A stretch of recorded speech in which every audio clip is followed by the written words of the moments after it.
warahmatullahi wabarakatuh. Perkenalkan, saya Sri Rahayu HS, calon guru penggerak Angkatan 9 dari Kota Ambon. Pada siang hari ini, saya bersama dengan Ibu Anugrah yang biasa dipanggil Ibu Nunu. Selamat siang Ibu Nunu. Selamat siang Ibu Ayu. Bagaimana kabarnya Ibu hari ini? Baik Ibu Ayu. Iya, alhamdulillah ya. Berarti tidak ada kendala untuk hari ini. Demikian Bu adanya. Iya. Baiklah Ibu Nunu, jadi sebelum kita lanjutkan dengan tahapan praobservasi di hari ini, alangkah baiknya saya menyampaikan dulu tujuan diadakannya supervisi. Jadi supervisi ini diadakan bukan untuk mencari kesalahan atau kekurangan dari seorang guru, tetapi dengan adanya kegiatan supervisi ini sebenarnya membantu guru dalam mengevaluasi pembelajaran yang telah dilaksanakan. Selain itu juga manfaat dari kegiatan supervisi ini dapat membantu guru untuk lebih meningkatkan aktivitasnya, dalam artinya bisa memimpin pembelajaran yang berimbas kepada siswa sehingga ada perubahan yang signifikan dalam pembelajaran yang dilaksanakan. Baiklah Ibu, seperti tadi yang sudah saya katakan di awal bahwa di hari ini kita akan mulai dengan tahapan praobservasi, di mana nanti saya akan menyampaikan beberapa pertanyaan kepada Ibu. Iya. Berdasarkan rencana pembelajaran yang sudah Ibu lakukan, apa tujuan pembelajaran yang ingin Ibu capai dalam pembelajaran tersebut? Iya Ibu, jadi untuk rencana pembelajaran, di sini saya punya tiga tujuan pembelajaran, yaitu yang pertama, siswa memahami pentingnya mematuhi aturan di sekolah dan di rumah. Yang kedua, siswa mengidentifikasi perbedaan aturan di rumah dan di sekolah. Yang ketiga, siswa menerapkan sikap mematuhi aturan di rumah dan di sekolah.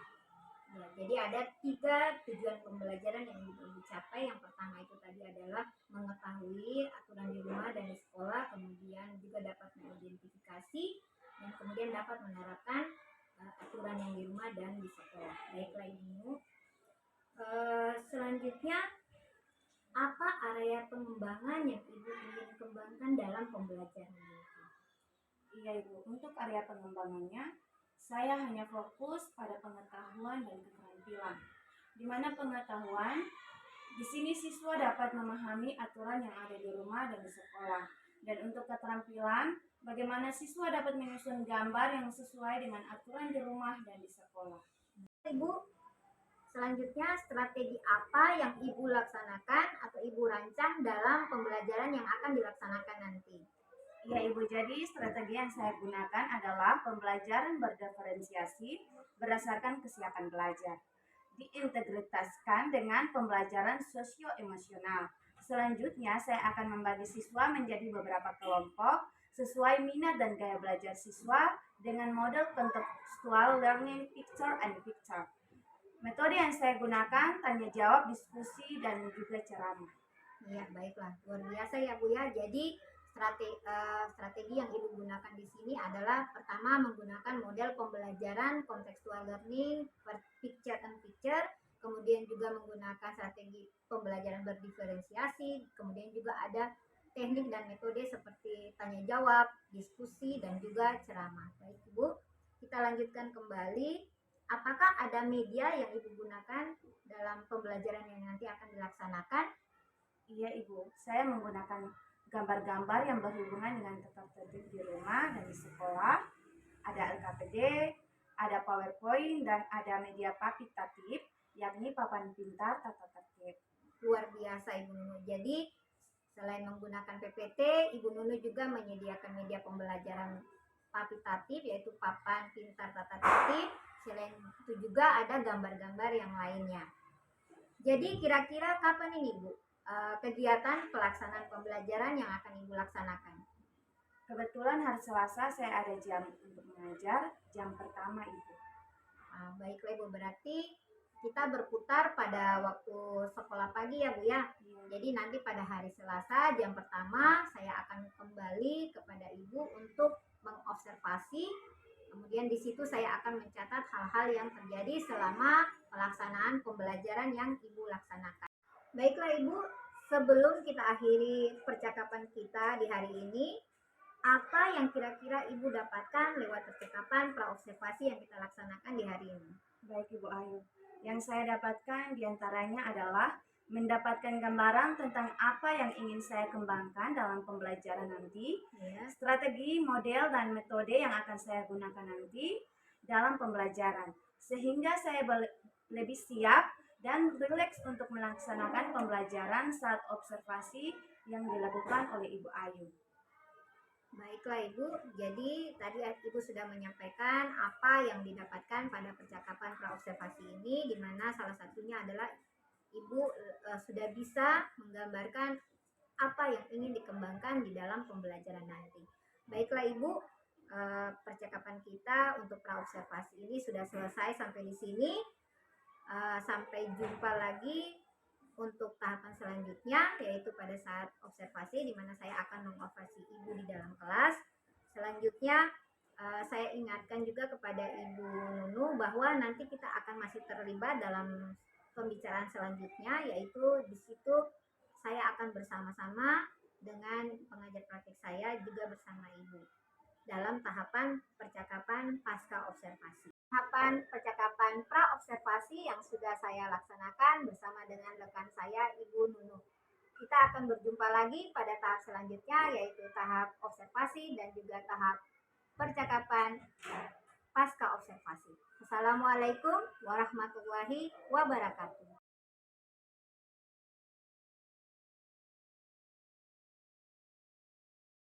Selamat pagi. Apa kabar kalian hari ini, semua sehat? Oke. Hari ini sebelum kita masuk dalam pembelajaran, Ibu menunjukkan Jena untuk memimpin kita dalam doa.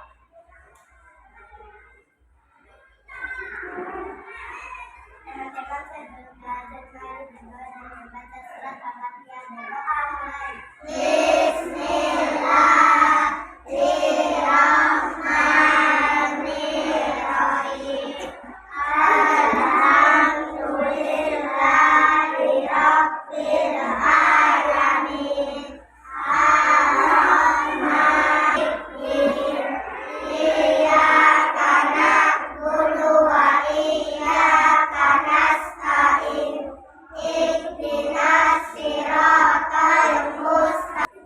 Terima kasih Jena. Hari ini kita akan masuk dalam pembelajaran. Namun sebelum itu, Ibu Nunu mau mengajak anak-anak untuk kita menyanyikan lagu Tangan ke Atas Menggapai Bintang. 1, 2, 3.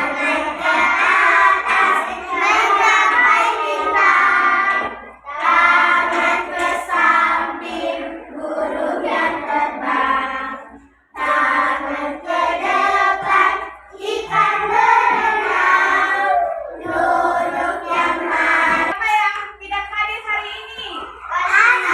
Asih,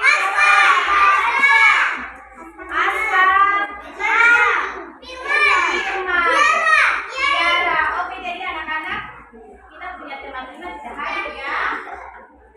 Oke, baik. Sekarang Ibu Guru akan masuk dalam pelajaran di hari ini tentang apa? Aturan di rumah dan di sekolah.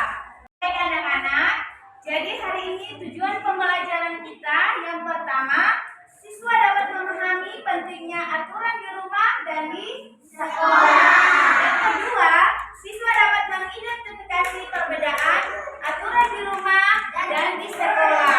Yang ketiga, siswa dapat menerapkan sikap mematuhi aturan di rumah dan di sekolah. Oke, baik. Sekarang apa sih aturan? Ada yang tahu tentang aturan? Oke, Ferdi. Aturan adalah petunjuk atau Oke, aturan adalah petunjuk atau perintah yang harus dipatuhi. Kalau di rumah, siapa yang buat aturan di rumah? Ibu atau ayah dan ayah.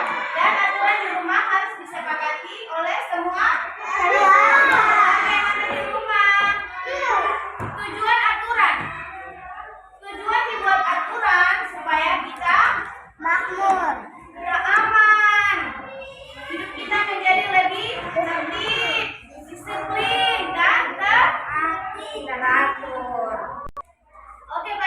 anak-anak jadi sudah paham tentang aturan yang tadi? Sudah.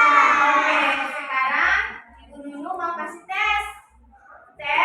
Lalu anak-anak kasih tanda centang, dan kalau tidak ada gambar, kalau anak-anak gambar yang menunjukkan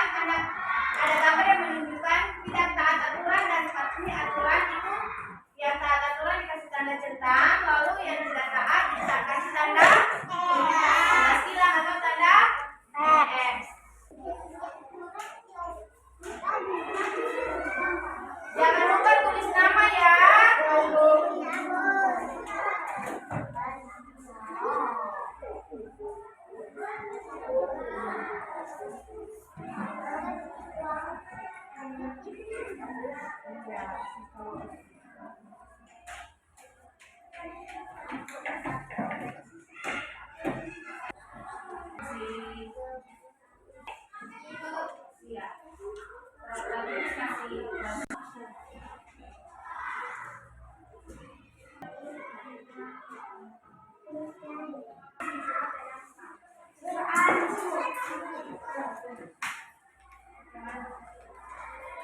Masing-masing kelompok kuliah punya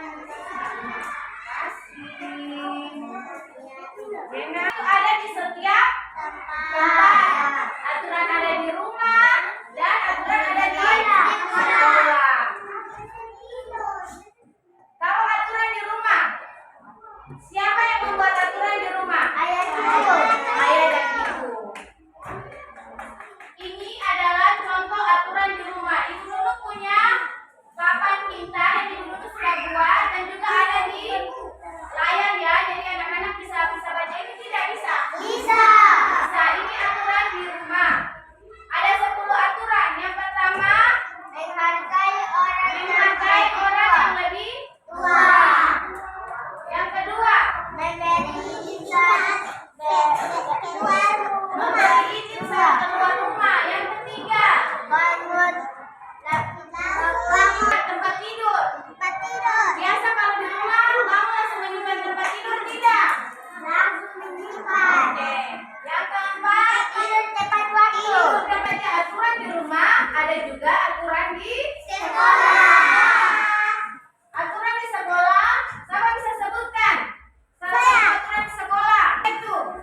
Dilarang ribut di dalam kelas. Iya, dilarang ribut di dalam kelas. Siapa lagi? Aturan di sekolah. Apa? Membuang sampah pada Tempatnya. tempatnya. Saya. Siapa? Itu saya. Ansar dulu. Menghormati guru. Iya, menghormati guru. Itu saya, Bu. Aan, apa lagi Aan? Dilarang buang sampah sembarangan. Oke, dilarang membuang sampah sembarangan.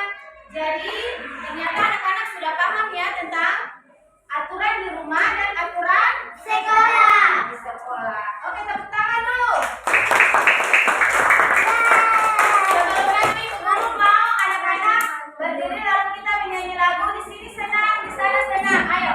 Di sini senang, di sana senang, di mana-mana hatiku senang.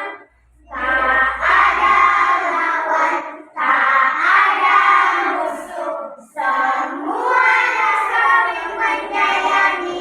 Tidak ejek-ejekan, tidak pukul-pukulan, saling tolong dan sayang dengan tenang. Ada yang mau bertanya?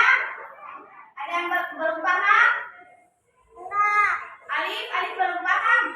Belum paham tentang apa nak? Sudah. Oh, aturan yang di sekolah. Aturan di sekolah itu kalau Alif kalau hari Senin Alif pakai baju cele dan baju cele yang hari Kamis punya Alif pakai di hari Senin. Itu Alif taat aturan tidak? Termasuk aturan tidak? Tidak. Jadi aturan di sekolah banyak ya, bukan saja menjaga kebersihan sekolah, namun berpakaian juga harus sesuai dengan aturan sekolah. Kalau begitu, Ibu Nunu akan membagi lembar kerja buat siswa yang Ibu Nunu akan membagi kelompok. Ini kelompok pertama, ini kelompok kedua, ini kelompok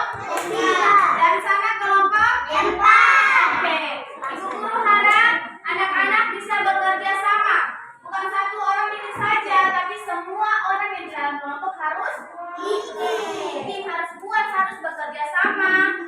Di sini Ibu Nunung punya gambar, ada gambar anak yang mematuhi aturan di rumah dan tidak mematuhi. Dan ada gambar aturan di sekolah, ada anak yang taat aturan di sekolah dan tidak taat aturan di sekolah.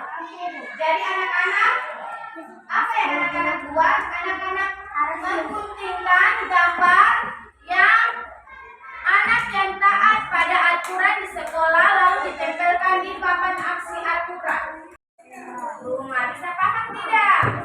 Oke, sekarang diburu lagi dalam kelompok. Tempelkan gambar sesuai dengan dia punya papan aksi aturan.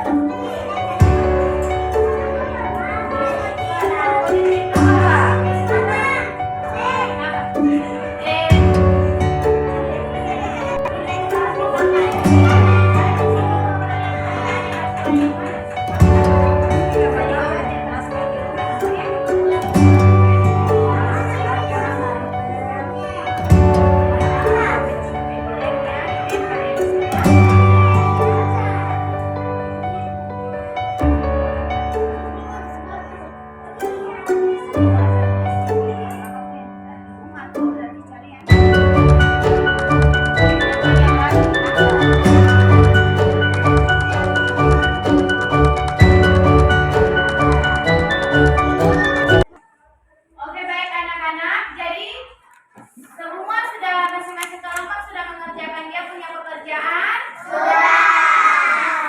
Siap dikumpulkan? Oke, jadi Ibu Guru minta masing-masing kelompok maju dengan dia punya masuk di depan.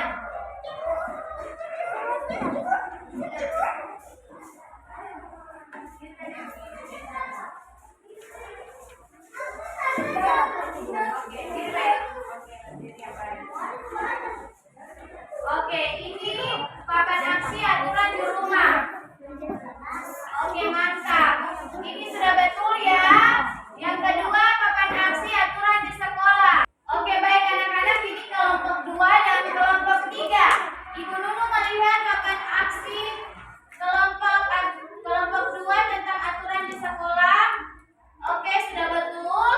Kelompok papan aksi aturan di rumah sudah betul. Kelompok 3 papan aksi aturan di rumah. Oh, ini ada salah ya. Satu salah. Papan aksi aturan di sekolah. Oke, sudah betul.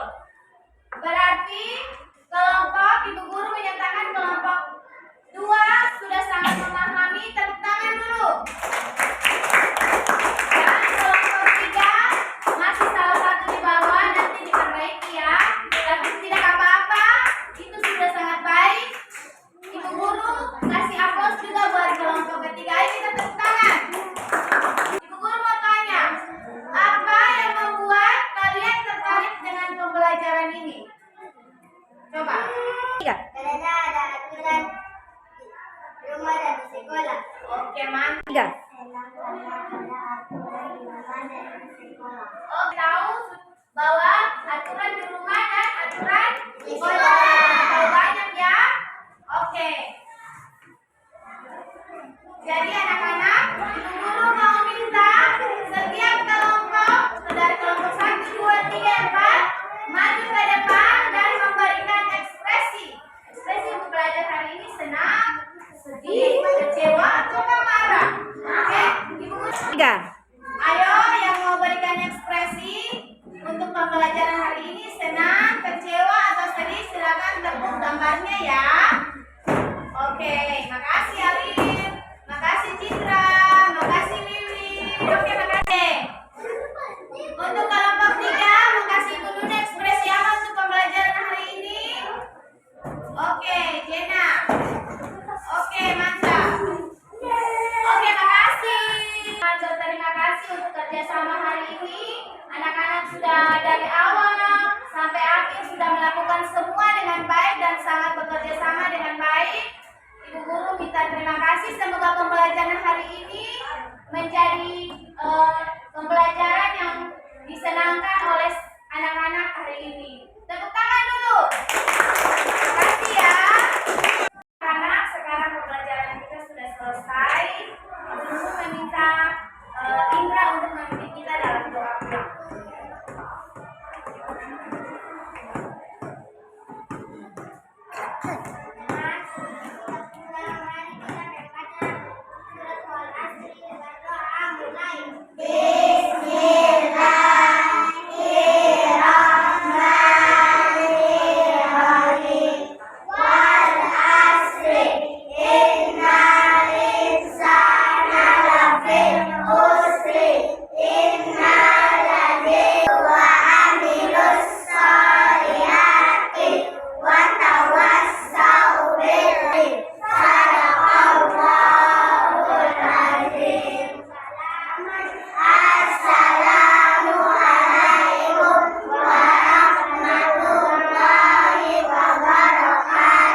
warahmatullahi wabarakatuh. Kembali lagi dengan saya Sri Rahayu AS, calon guru penggerak angkatan 9 dari SD Negeri 30 Ambon. Kali ini saya bersama dengan Ibu Anugrah yang biasa disapa oleh Ibu Nunu sebagai rekan sejawat yang telah diobservasi dalam rangkaian supervisi akademik. Kali ini kami tidak berdua saja tetapi didampingi oleh pengajar praktik saya, Ibu Fiona Likumahwa sebagai pengajar praktik angkatan 9. Selamat pagi Ibu Vio juga Ibu Nunu. Pagi Ibu. Bagaimana kabarnya Ibu berdua di hari ini? Baik Ibu. Ya, terima kasih.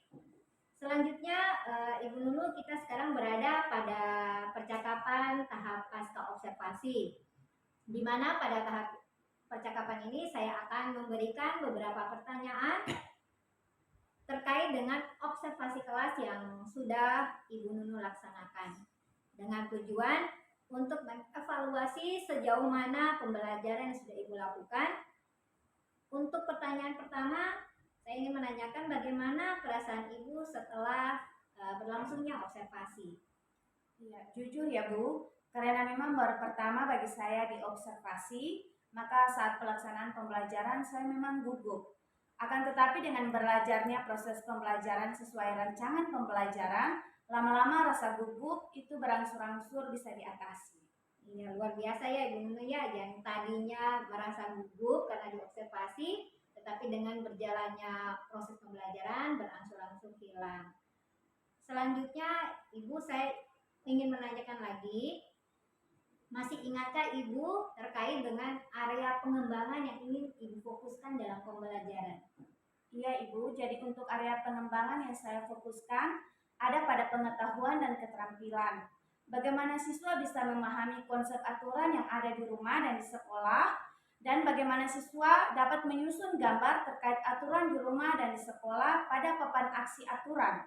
Selain itu juga pelaksanaan pembelajaran sesuai dengan rancangan, mulai dari kegiatan awal, kegiatan inti, dan pada akhir kegiatan penutup. Iya, luar biasa. Jadi Ibu memulai dengan atau fokus dengan pengetahuan dan keterampilan, di mana pengetahuannya itu siswa lebih dapat memahami konsep aturan sekolah dan di rumah. Selain itu juga mereka bisa bereksplorasi dengan gambar-gambar di papan aksi aturan. Selain itu juga Ibu sudah melaksanakan pembelajaran sesuai dengan tahapan yang sudah dirancang dalam rancangan pembelajaran, mulai dari tahap awal, kemudian ada kegiatan inti sampai dengan kegiatan akhir. Selanjutnya Ibu, apakah dalam proses pembelajaran yang sudah dilaksanakan itu terdapat kendala atau hambatan, begitu Ibu? Terkait kendala atau hambatan yang terjadi adalah karena kelas saya yang saya ampu adalah kelas rendah, yakni kelas 2, maka hambatannya dalam penanaman konsep itu harus benar-benar dipahami oleh siswa. Setidaknya harus berhubungan dengan konteks sehari-hari siswa. Selain itu, pengelolaan kelas harus benar-benar saya kuasai agar siswa tetap berada dalam kondisi fokus. Baiklah, jadi salah satu yang dilakukan adalah dengan benar-benar menanamkan konsep yang bisa berhubungan dengan kehidupan sehari-hari siswa. Baiklah Ibu, tadi Ibu sudah menguraikan bahwa fokus pembelajarannya itu pada konteks pemahaman siswa yang harus berhubungan dengan kehidupan dari siswa sendiri atau kehidupan sehari-hari mereka. Selain itu juga dalam memaksimalkan pengelolaan kelas. Ya, selanjutnya Ibu, untuk mengatasi kendala atau hambatan tadi, apakah ada trik atau cara yang Ibu ingin lakukan? Iya Ibu, jadi yang saya lakukan biasanya memberi pendampingan khusus kepada siswa. Walaupun memang belum terlaksana secara maksimal, juga dengan memanfaatkan ice breaking dan keterlibatan siswa dalam pembelajaran, misalnya tanya jawab. Baiklah, jadi untuk salah satu cara yang Ibu lakukan adalah dengan memberikan ice breaking agar siswa bisa kembali fokus dalam pembelajaran dan juga memberikan pendampingan khusus kepada siswa yang memang belum paham konsep yang Ibu ajarkan. Seperti itu. Oke. Akhirnya selesai sudah rangkaian kegiatan supervisi akademik yang dimulai dengan tahapan percakapan, pra-observasi, kemudian observasi kelas, dan tahapan percakapan pasca observasi. Saya ucapkan banyak terima kasih kepada kehadiran Ibu Fiona dan juga Ibu Nunu. Saya akhiri percakapan pasca observasi ini dengan mengucapkan alhamdulillah. Wassalamualaikum warahmatullahi wabarakatuh.